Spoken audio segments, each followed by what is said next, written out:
Welcome. It's such a pleasure to see you all here now for our first live show in 2 years, just as the numbers are spiking. I want to thank the Lily Pad for opening this very cool pad to us.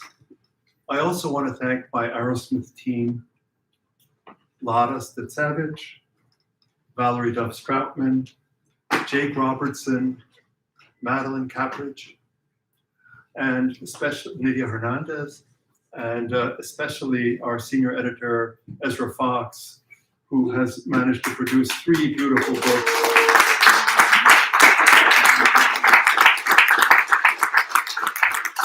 Giving them the material form they deserve. So these works of art are available for sale, and the writers will be happy to sign books after the reading. They'll be placed around the room immediately after the reading. Before beginning today's festivities, I'd like to encourage you all to make this an Arrowsmith weekend. Tomorrow at noon, we'll finally celebrate the Derek Walcott Prize for a book of poetry by a living writer who isn't a US citizen. The reason, it'll be at noon. The reason for this unlikely time for an event has to do with the time zones inhabited by 2 of our writers. The readers, selected by our 2 first judges, Glyn Maxwell and Major Jackson, are Julia Copas of the UK, and Canisia Lubrin from St. Lucia, and Serhii Jadan, who will be zooming live from Kharkiv, Ukraine, where apparently they just beat the Russian troops back. And now it's my pleasure to invite our editorial associate, Jake Robertson, to introduce our first reader, Nydia Hernandez. Jake?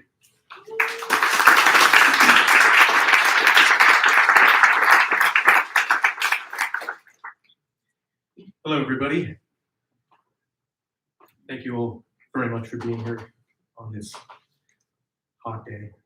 Our next reader, Nydia Hernandez, is the founder of the Venezuelan radio program, La Maja Desnuda, which has served as an archive for poets across continents and eras, and has survived censorship from the Maduro administration. Nydia is a recipient of the Sundara Ramaswamy Prize for the Land of Mild Light, selected poems of Rafael Cadenas. Today, she will be reading from her latest project, published by Arrowsmith Press. The Invisible Borders of Time, 5 female Latin American poets, gathers the voices of Cristina Peri Rossi from Uruguay, Piedad Bonnett from Colombia, Yolanda Pantin from Venezuela, Carmen Boullosa from Mexico, and Rossella Di Paolo from Peru. 5 award-winning Latin American poets into a definitive bilingual anthology. This collection is representative of the region's rich poetic history and samples the poetry of trailblazing female voices from the last 60 years. Many celebrated poets and translators have brought this edition into English, including Sophie Cabot-Black, Forrest Gander, Sally Keith, Lisa Allen, Alexandria Hall, Sarah Danielle, and Rowena Hill. The beautiful cover art is the work of Sheila Gallagher. I'm very pleased to welcome Nydia Hernandez.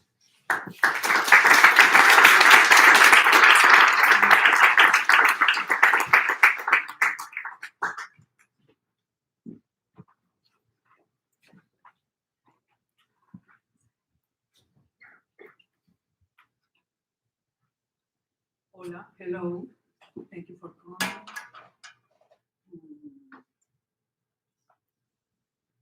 En español. Vamos a comenzar con la poeta peruana Rossella Di Paolo, con su poema Inútil tras la noche. La luna trepa por la noche, como una dura cabra iluminada. Así voy detrás de ti, Señor de los misterios, loca entre las sombras, piedra de luz en mi costado. Monte arriba o cielo perseguido, ¿Qué son sino tu oscura mano que me espanta? Así subo al abismo que me colma, así hundo mi cráneo en tu espesura. Así no sé de mí que ya no hay bordes, ni afán, ni luna o cabra, porque el sol ha estallado en muchas partes, el sol en que te has vuelto por los aires, pelado sol, sin sombra de tu abrazo. Helpless come nightfall. The moon climbs at night like a bright, hard goat. I follow you the same way, man of mysteries, mad woman in shadow, moonstone at my waist. Mountaintop or haunted sky, what are they if not your dark hand that startles me? So I rise through an abyss that fills me. So I bury my skull in your thicket. So I lose myself where there are no borders, no effort, nor moon, nor goat, because the sun has exploded to pieces. The sun that mid-air you've become, the sun stripped raw of your embrace, its shadow. De la poeta mexicana Carmen Boullosa, Quo Vadis. ¿Dónde caíste, patria insomne? Como el astro del cuento, como la ebria que se estrella contra un poste de luz. Tu masa más densa, más austera, más sólida, más real, puede comprimirse y caber en un dedal, o en el bordado de aquella blusa. De que estés, no hay duda, pero ¿a dónde vas? Entre los unos de una guerra entre todos en la que nadie sino mercenarios participa. Las balas que vuelan no tienen convicciones, son de paga federal, estatal, o de este capo o del otro, etc. Ráfagas a sueldo y te nos escapas, patria en fuga. Tu aliento de miel, de ráfagas a sueldo, tu aliento de ajo y chocolate y chiles diversos, tu aliento a piedra de moler, molcajete y ajo y miel y chiles y pimienta y canela, tu aliento a piedra del sacrificio, a sangre, al corazón que aún palpita. Quo Vadis. How far have you fallen, sleepless motherland, as the star in the story, as the drunk who crashes into the light pole? Your mass, denser, more austere, stronger, more real, can compress itself to fit inside a thimble or onto the border of that blouse. Where you came from, there is no doubt. But where are you going? In the smoke of a war between everyone in which no one participates except mercenaries. Flying bullets have no allegiance. They are on the federal payroll, or state, or this boss, or the other, etc. Rapid fire salaries, you escape us, mother in flight. Your breath from honey to machine gun bursts for hire. Your breath of garlic and chocolate and diverse chilies. Your breath toward the grinding stone, molcajete and garlic and honey and chilies and pepper and cinnamon. Your breath toward the sacrificial stone, to blood, to the heart still beating alive.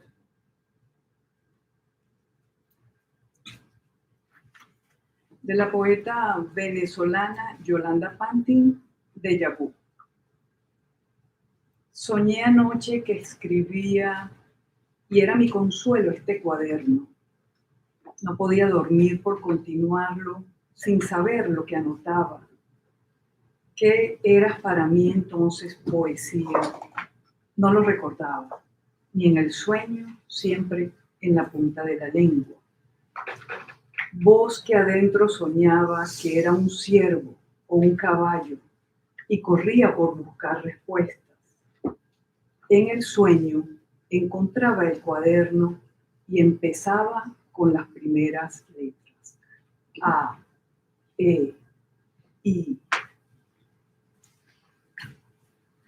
Deja vu. I dreamed last night that I was writing and this notebook was my consolation. I couldn't sleep for going on with it without knowing what I was recording. What were you for me then, poetry? I couldn't remember it, even in the dream, always on the tip of my tongue. Deep in the wood, I dreamed I was a stag or a horse and galloped looking for answers. In the dream, I found a notebook, and it began with the first letters, A, E, I.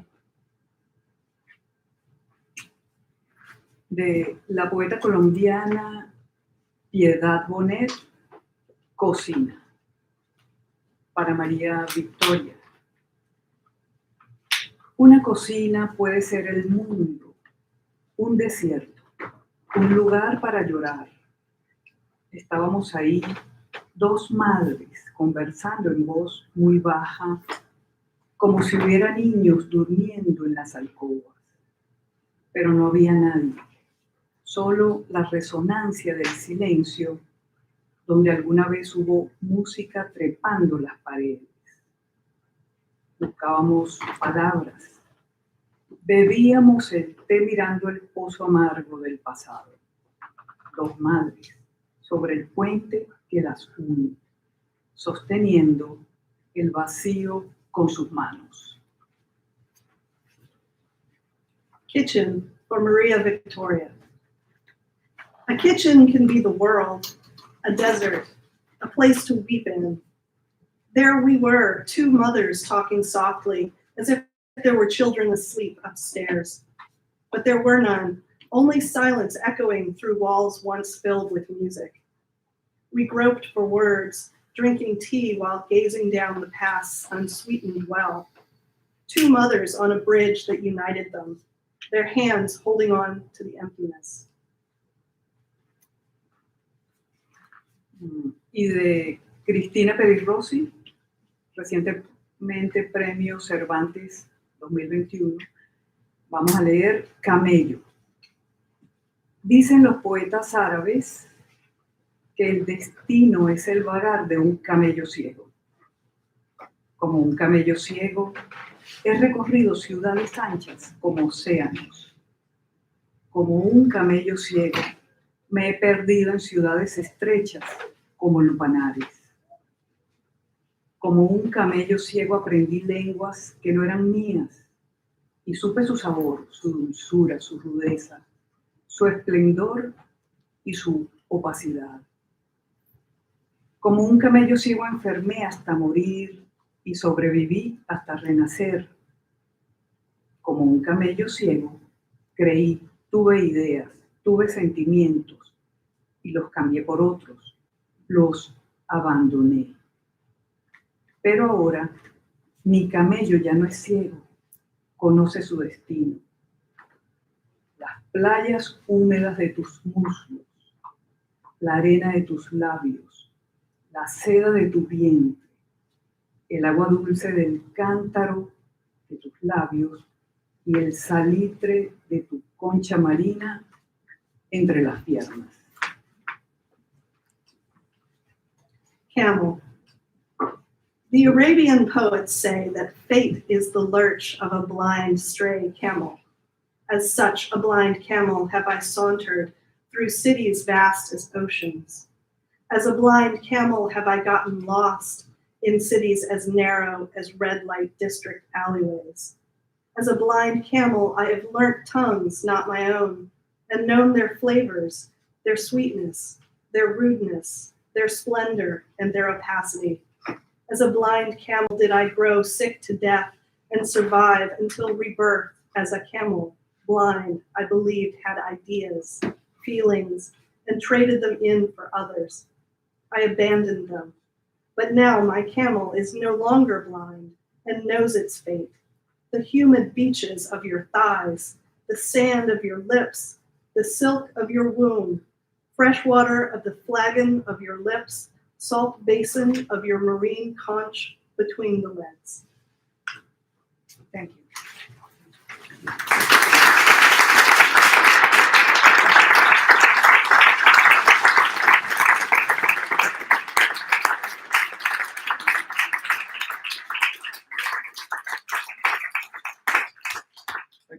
there are a couple more seats up here if people want to grab them. So I just want to mention that the English version of those wonderful poems were read by fabulous poet and Arrowsmith associate Valerie Duff Stroutman, and she should get a round of applause.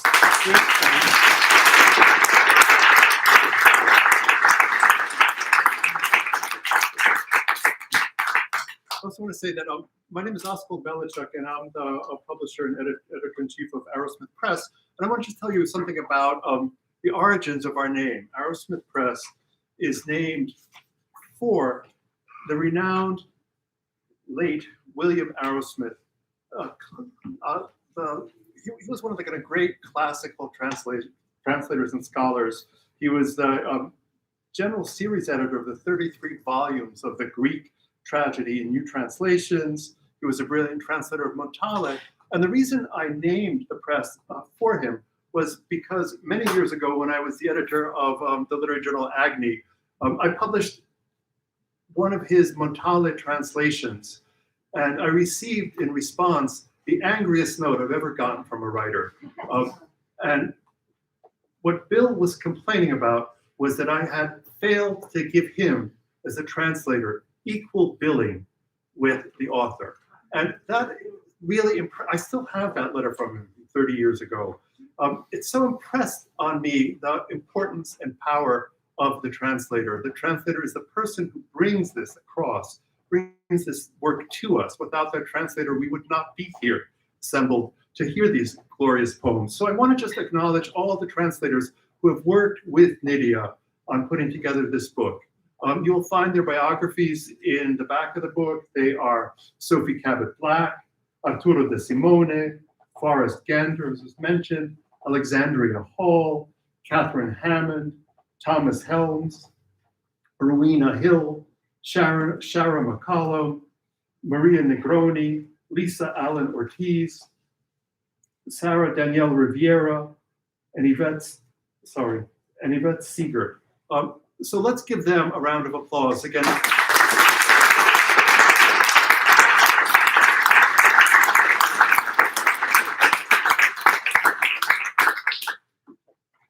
Okay.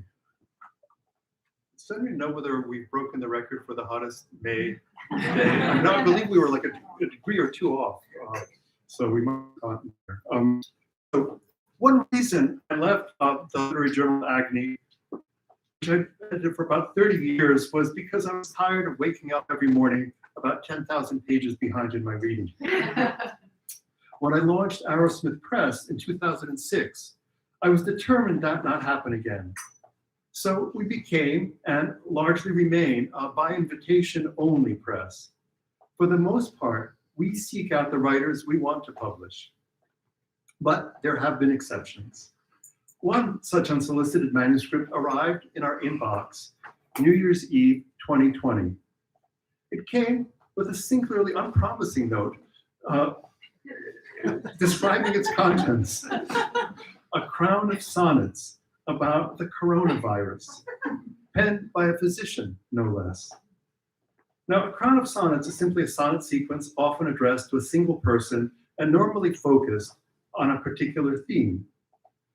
As we were nearly a year into the pandemic, indeed, it was then rampant at its height, I thought to myself, yeah, sure, a bunch of sonnets about the murderous thing that's killing people all around the world and has driven us to mask and Zoom and solo sports. That's just what I want to read now.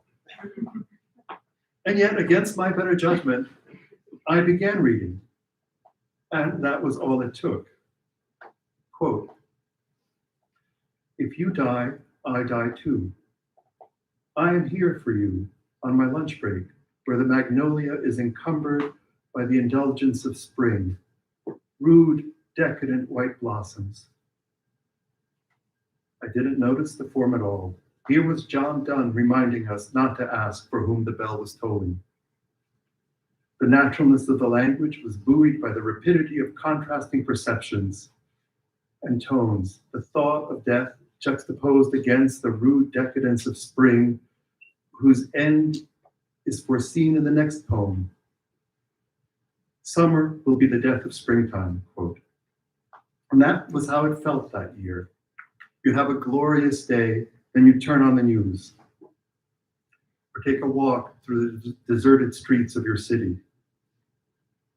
There was a frankness of tone in the poems, a heartfelt acknowledgement of the not always quiet desperation that had settled over us. Quote, over centuries, urgently, we learned to stand up and walk, but tonight I want to fall down and stay there, something like prayer. I don't believe in progress. Rueful, elegiac, and joyful by turns, these poems were spoken by one of us, to paraphrase Wordsworth's celebrated formulation, a man speaking to men and women. Clarity of thought, felicity of phrasing, delicacy of perception. Before I knew it, I was halfway through the manuscript.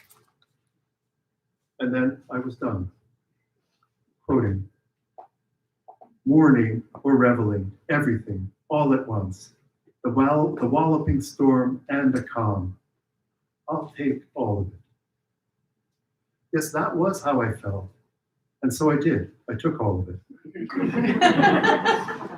I was reminded of an observation by Derek Walcott.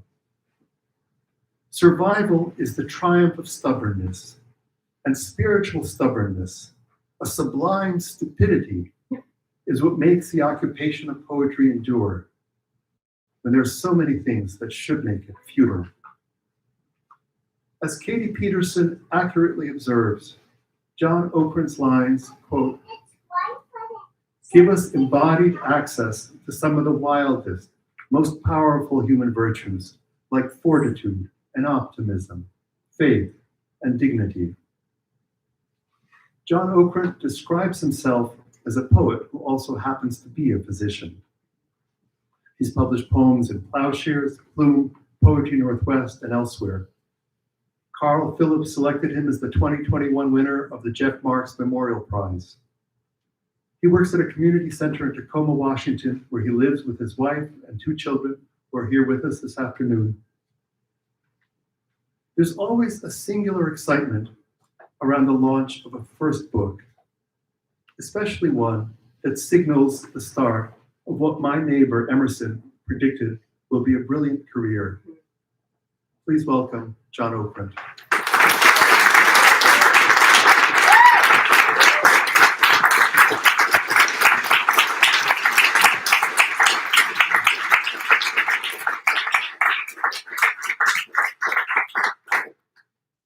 Thank you.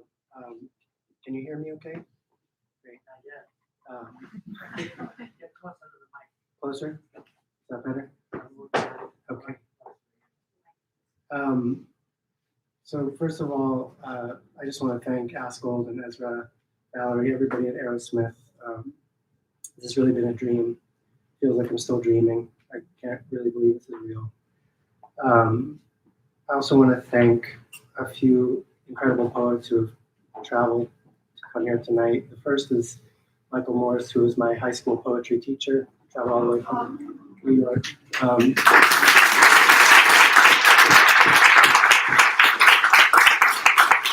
And sitting next to him, Matthew Littman, who was a huge champion in the beginning of writing these sonnets, and I don't think I would have continued without his encouragement.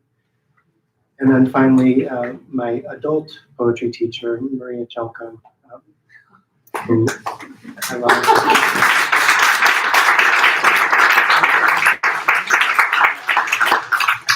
The book is dedicated to my wife, Chayla, and our daughter, Ula. Ula was about a year and a half when I started writing the poems, and she shows up throughout.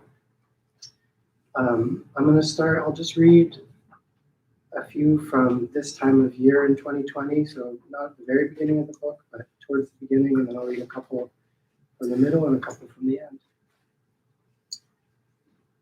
April 27th, 2020.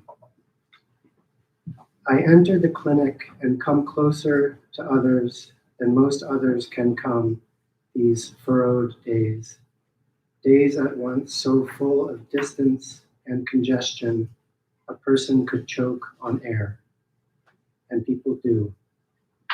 Cerulean blue and rococo clouds above the I-5 corridor, the largesse of the here and now.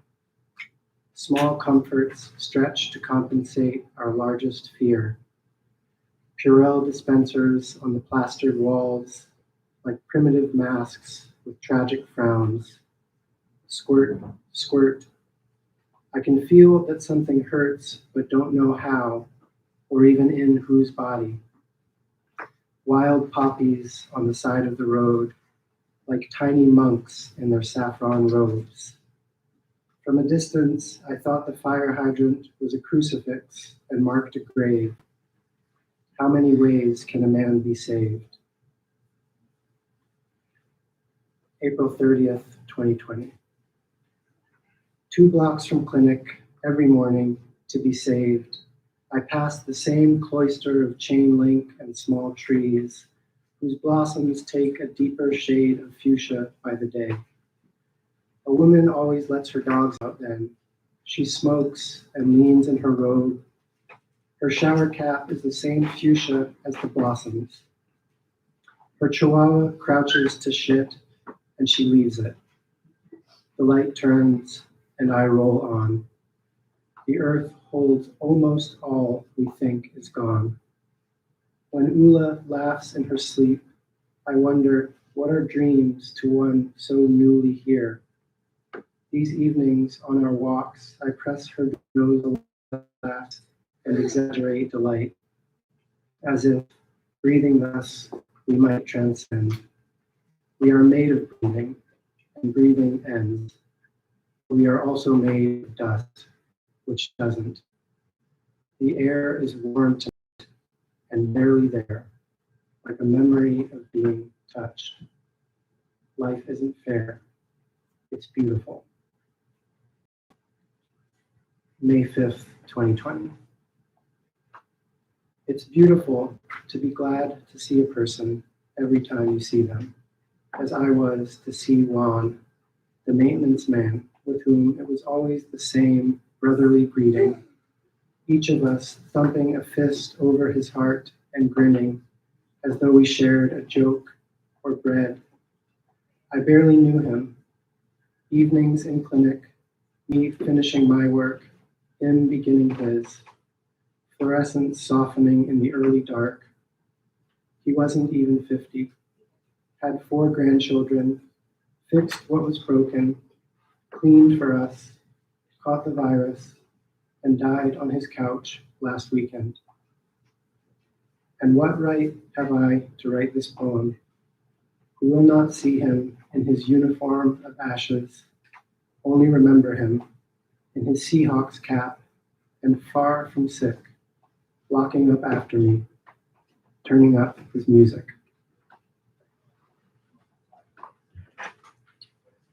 May 10th, 2020. His music he no longer hears. His hands, hardly hands, little lines of personhood erased, no longer grip or trace the day's detritus with a mop. So long, Juan. We will perform the daily miracle of moving on, without semblance of touch, in this unseasonable warmth, mingle our particular molecules, enter one another even, rain falling into fog. Ula's grandfather has been writing songs. When he plays them for her on the phone, her reaching is so fervent it tips her over, as though his voice alone could catch and hold her. I refuse to get used to these disembodied ways. I want to wrap my arms around the days, to kiss their drooping shoulders. May 18th, 2020. Drooping shoulders demonstrate how grief overflows its soft containers.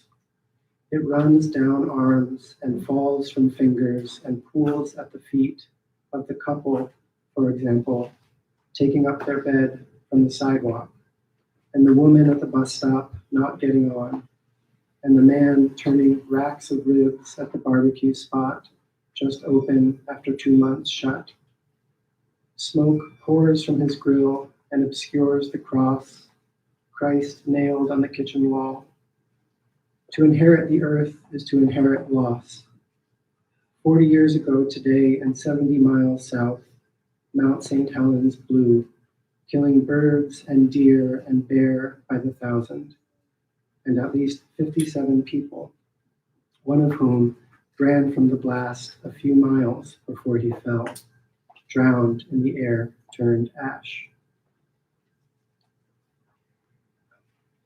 This next one has a headline from the New York Times from that date, the tally of the dead, which has only obviously become absurdly more incalculable. May 24th, 2020. The ash turned earth, the earth turned grass, and the musk ox grazed it while we watched from the perimeter of the zoo, closed since March. Memorial Day weekend, and everyone out is in a mask. Their eyes, like tired swimmers, come up for air with gasps. Ula reaches for my mask and babbles, Max, Max ox, muck ox, Max off. US deaths near 100,000, an incalculable loss.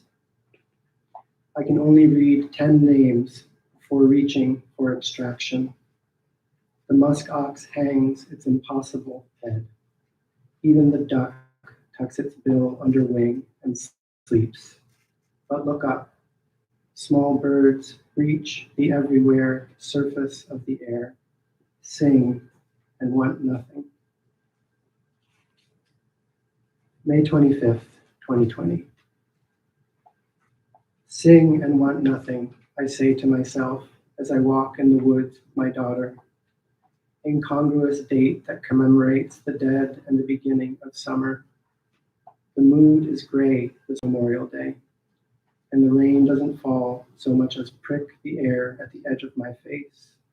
My face, I screamed, 15 springs past, emerging thrilled from an unfrozen river. Being young was nothing but intimacy with beginning. But the world is older than ever now, and Ula wants to touch each tree, so we move slowly through the centuries of trunks, her small voice demanding, more touch, more touch. Okay. I'm going to skip ahead to July 4th, 2020. When I'm gone, no more going on without news of love or less. New deaths like cherries filling up the trees, dark baubles. Happy birthday, America. You are so beautiful and doomed.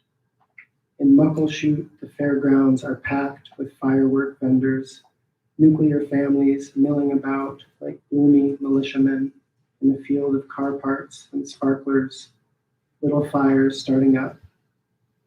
There's a secret loneliness each of us bears, and that is our devotion.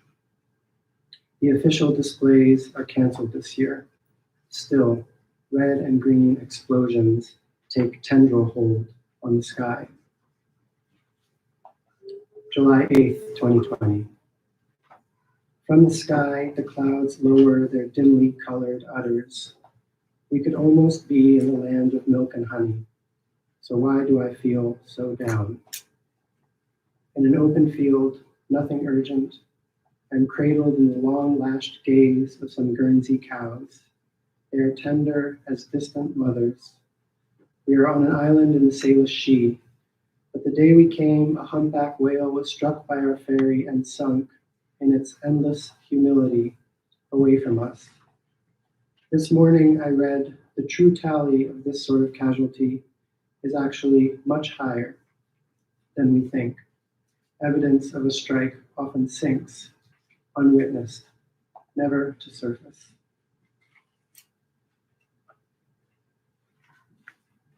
Okay. Jumping ahead to August 3rd, 2020. Nothing is diminished. Even the extinguished stars still shine so brightly I can't sleep. So late on a Monday night, it is Tuesday morning. Beside me, my wife and daughter lie still as houses in a snowy field, and inside them, like candles on a distant windowsill, their dreams are flickering. Today I saw a woman picking blackberries along the freeway. A small boy, maybe her son, stood guard, staring down the passing cars. These days I see desperation in the smallest things, the limp and dim quotidian, and grief dripping down the chins of everyone, like the juice of the blackberries so ubiquitous here this time of year, a person could get sick of them. Okay, I think I'm just going to read two more towards the end of the book.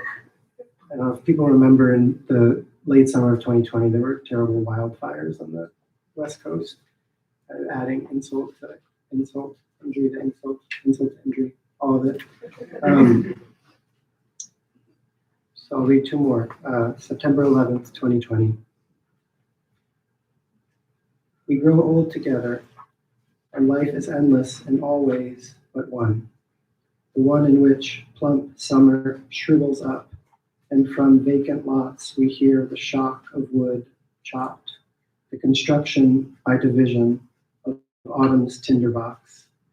In the satellite image, the plume of smoke looks like a polluted sea misplaced on top of the city, some glitch in the digital map. And here, within and under it, the sky is the absence of sky. Looking at it burns the eyes. The wildfires have turned metaphor to fatal fact. Our world is burning. Subtract the sun. Paint high noon a milquetoast dusk. You get the picture. Now picture fire, reflecting in the eyes of livestock left behind in the evacuated town. Now picture it burned to the ground. September 15th, 2020. Each night burns to the ground. This morning I found my car laminated with ash, like contour lines on an antique map. All the air purifiers are on back order. The smoke, a bloated river running sea to sea. They were trying to tell us something, the trees, before their whispers became the gasps of burning things. Last time I saw the sky, it was beautiful, the way a dumpster fire might be, before what you're seeing has sunk in. We're sinking in, like pumpkins, hollowed and aflame. It's not Halloween, but it looks the same. We're in this together, and by in, I mean under. Make America over again. Teach it how to pray. And by pray, I mean listen. There's always less to say. Thank you.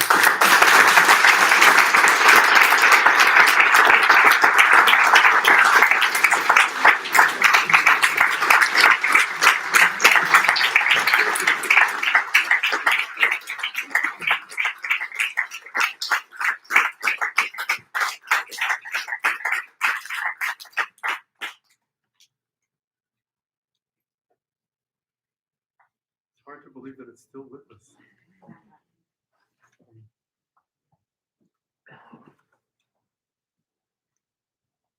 You know, I'd be tempted to apologize for how uncomfortable these chairs are, but you know, I love this venue. It seems exactly the kind of place where poetry should be read and where it used to be read back in the day when people used to snap their fingers, which they do again. So,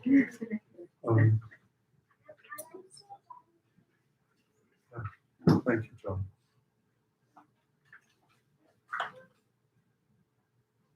Just trying to see if there are any more seats. I guess not. So, Judith Baumel's 4 previous books include The Weight of Numbers, for which she won the Whitman Award from the Academy of American Poets, as well as Now, The Kangaroo Girl, and Passeggiata.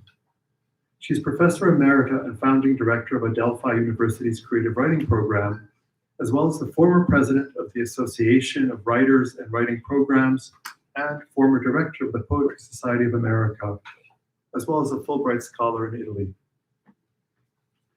Her fifth book, Thorny, opens with an incantation. Quote, "Magic wheel, drag me to that man." Poems, end quote. Poems can indeed serve as spells, summoning worlds, past, present, and future. Oops. Sorry, what happened? Okay, so the good news is that the gentleman seems all right.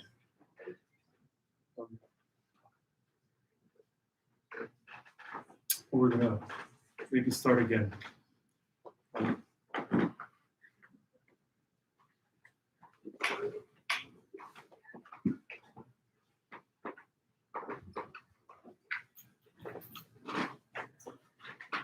Judith Baumel's fifth book, Thorny, opens with an incantation.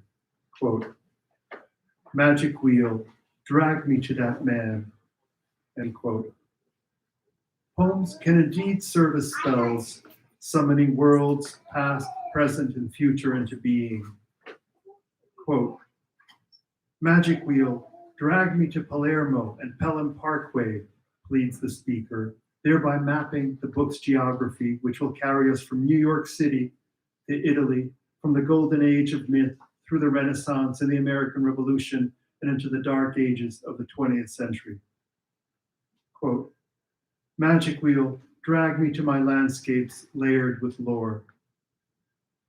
So begins a journey through cultures once vibrant with hope and promise, and into memories saturated by the griefs and sorrows of dreams turned nightmares, from the catacombs of San Giovanni to the bloodlands of Eastern Europe. Quote, "By Circe and by Hecate, as my sprinkling and kneading give form, so may my madness be made sense, may my whirling be calmed." End quote.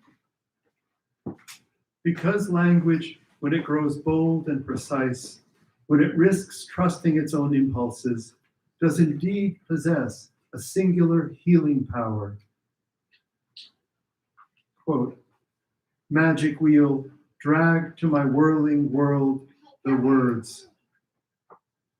The poet's words uncover, however, appears to be designed to be double-minded.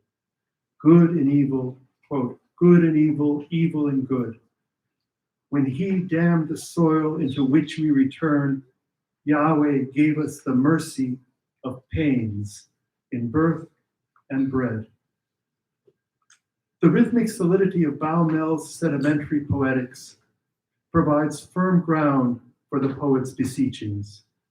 It's a kind of durable line that echoes with the classical music of Catullus or Propertius, Montale or Marianne Moore. Its stately measures mask a subtle sonic play, igniting countless neural sparks. Quote, "Empty streets of cobbles hard on our feet. In the passeggiata, a glimpse, emergence, and retreat before fog covers again the bare skin of the town. The dense texture of the verbal fabric with its internal rhymes, its assonances and metaphors seems to say, surrender yourself to us, but slowly. What we bring you is not what you were expecting." Quote, "The local salt was almost rosy, almost sweet with iodine, and tasted of sacrifice." End quote. How delectable the sounds and striking images, as here when the speaker observes the furled sails of myriad boats in the harbor, seeing them, quote, "like a vial of Ambien spilled on navy silk," end quote. At the same time, the poet acknowledges the limits of her art. Quote, "We know our small but carefully tended plot end quote, in which we make our modest revisions. And yet, out of that exacting awareness rose a possibility, quote, when I saw the Julian star flash across the dawn, still to choose, I hoped that hope might be reborn. As do we all. Please welcome Judith Baumel.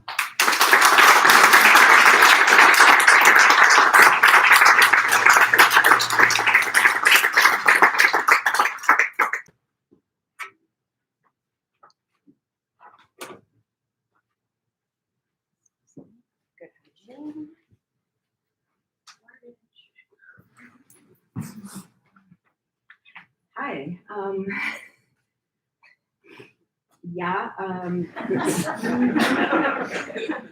John writes about life and death, and it seems to me that it's kind of hard to arrive after those questions, but I'm going to sort of take a deep breath. I'm not sure that the poems I plan to read are the ones I should at this point.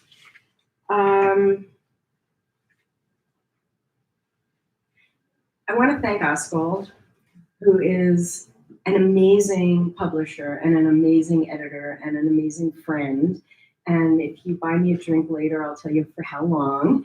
And his vision for this press is remarkable. And what he's done with it is really remarkable because it's a book, it's a press of translations, but it's a press of new work, and it's a press of old friends and new friends, and it's a community that really matters. And it's just, so thank you, Oswald, and I want to thank you this way.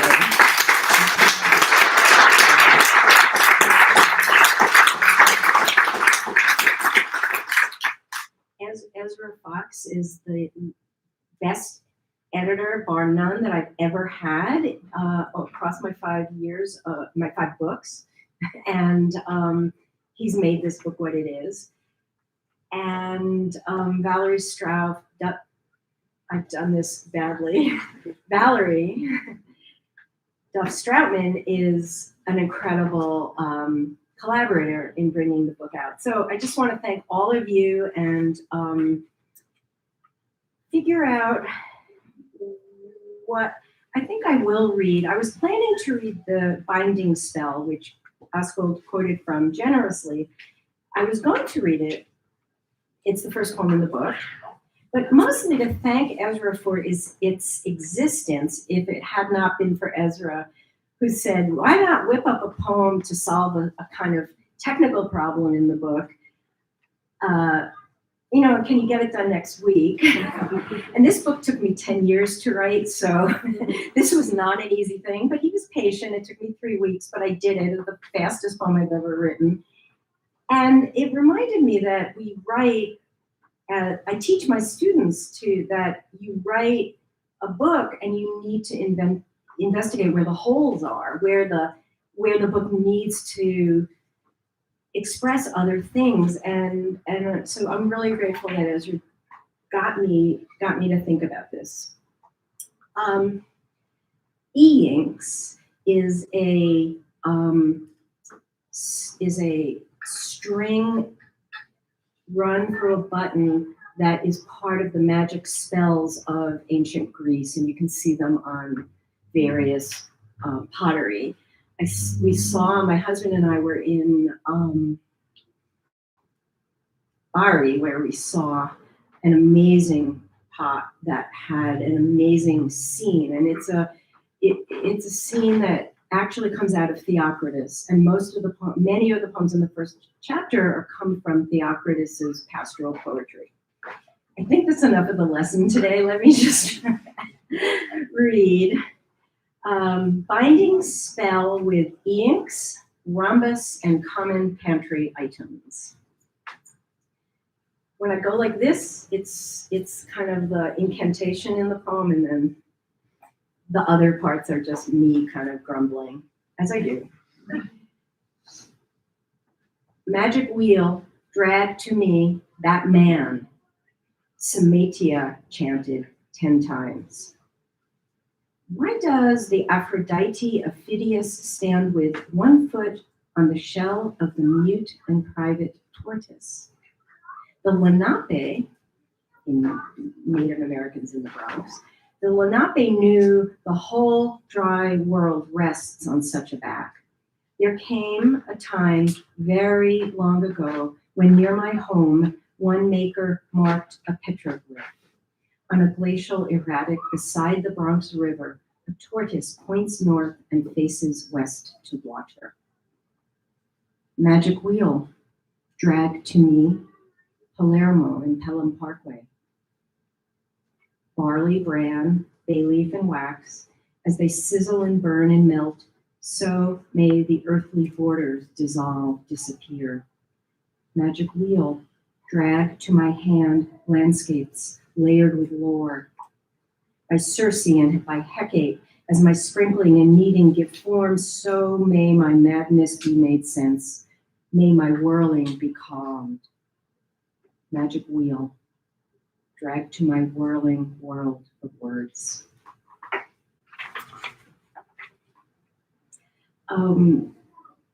In Greek culture and literature, a sneeze is a good omen from the gods. We say God bless you after someone sneezes as if it were a bad thing, but in a lot of Greek literature, you can find that a sneeze is a good sign. So this is a love poem to my husband.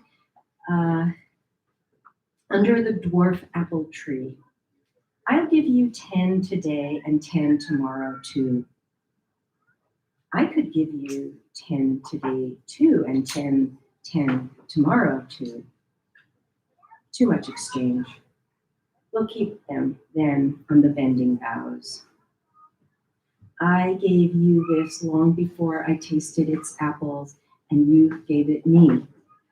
Pie, crisp, cobbler, fritter, donut, dumpling, darling, dearest. One sneezed, and the other sang as the evening's heat dissipated.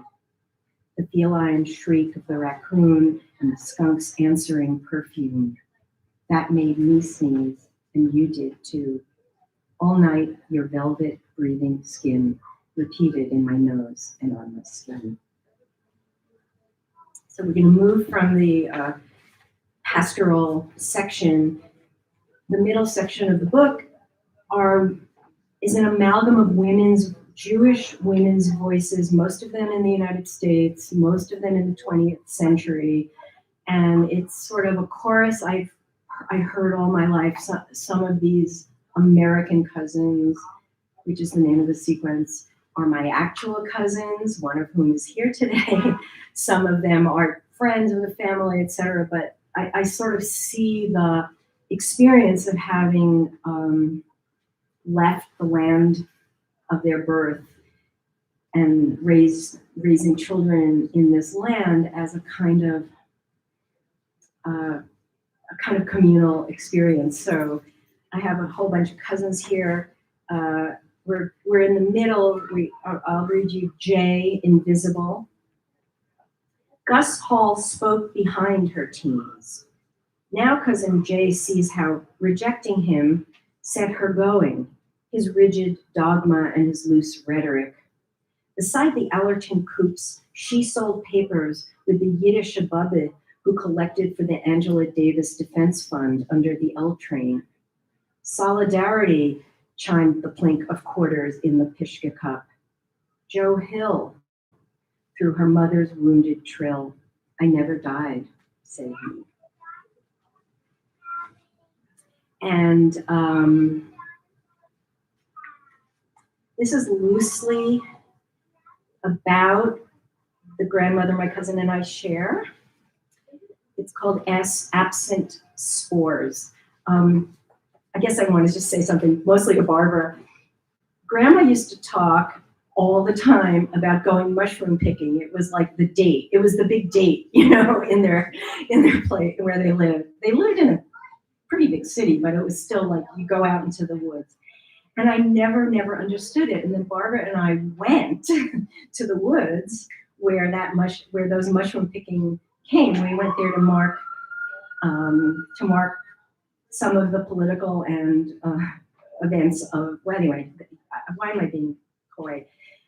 Yeah, there was a Holocaust there, and people died, and Ukrainians died, and Jews died, and it was a nightmare in 2009 to stand there and talk to these people who had been silenced their whole lives about what they had seen, much less what we all knew happened. So this takes place in those woods. Absent spores. On the way to the cemetery were street names Cousin S had only imagined from the radio. All American names. Fulton, Hilton, Franklin, First, Second, Third, Washington, Stewart. Mushroom picking in the Yelakovitsa woods, theirs had been a romance without signals, so very long ago. Green light, yellow light, red, Cherry Valley Road, Country Club Road, Cathedral Boulevard. Checking time.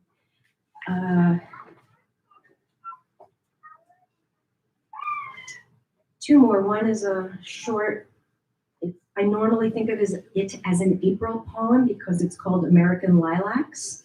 The lilacs are late here, so I feel like I can squeeze this in. American lilacs. I so love lilacs. Their cheerful sprigs, their sure perfume, even the generous rot they toss into the air after a few days in the house. Something in the strip of my childhood ground grew them so well. Better and more to me than the lilacs of Walt Whitman, the lilacs of Adrienne Rich, the syringa of John Ashbery, are the lilacs of my father that preceded adult failure. And the last poem is a kind of trip down memory lane for me and possibly for someone who was there with me, sort of thinking about walking on Mass Ave when Levitt and Pierce was there. Is it still there? And looking at a particular piece of art in the fog about which I wrote a paper for my art history professor, and thinking about what Robert Lowell taught me and how grateful I am to have been in that world of sound and metaphor. And it's called Gueule de Bois, which means hangover. My French pronunciation is bad enough, so even if you know French, you needed me to say that. You said, what did she say? And the epigraph is the Toulouse-Lautrec painting. It's not a painting, it's a wash with crayon. The Hangover, Suzanne Valadon by Henri Toulouse-Lautrec. The Hair of the Dog, Mementos, What Has Been, What Will Be. The bottle's got wine, the glass does too. Plenty of mistakes we see coming and can't stop, won't stop. Of this painting, Professor Boggs taught the shape of the whole mirrors the shapes of the parts. The rhythms of my teachers fundamentally, irrevocably, hysterically, adverbially shaped me. Bronzed, breezy, a shade too ruddy. That's Robert Lowell in Terminal Days at Beverly Farms. Lowell's drinker is killing time. There's nothing else he says at first, but 34 lines later asks, is he killing time? Each week, Lowell pushed through the crowd on Mass Ave toward Levitt and Pierce for his cigarettes before the bone-crushing surge we created, converging on the seminar room in Holyoke Center. A high floor between the infirmary and those sun-ruined Rothkos in the corporation's dining room. 30 plus years later, I can't determine how the hangover went after my college flirtation. The scotch went down. I remember the acquired taste of acquiring it. Now a hangover is about time. Operational time and Poincaré time, imprints, pentimenti, cyclical returns, somatic memory, the way wine brings the taste of its own history, earth and sun and casks, and the memory of successive samples, the way the smell and the pour bring distant. I'm going to start that line again, my S's. Robert Fitzgerald used to say, watch your S's, they create a lot of sibilant problems. So sorry, Fitz. The smell, and I'll go back a little bit more, sorry, because I made stupid jokes. The way the smell and the pour bring distant ghosts forward to the spilled circle, bring regret and promises to bear against the future, as if it were the moment before some car crashes through the walls of this cafe, as if a parking meter outside were ever clicking down to 0 time, as if perhaps the future just proceeds upon the street, the cold of April rain on the rangy disappointments of Forsythia. Thank you.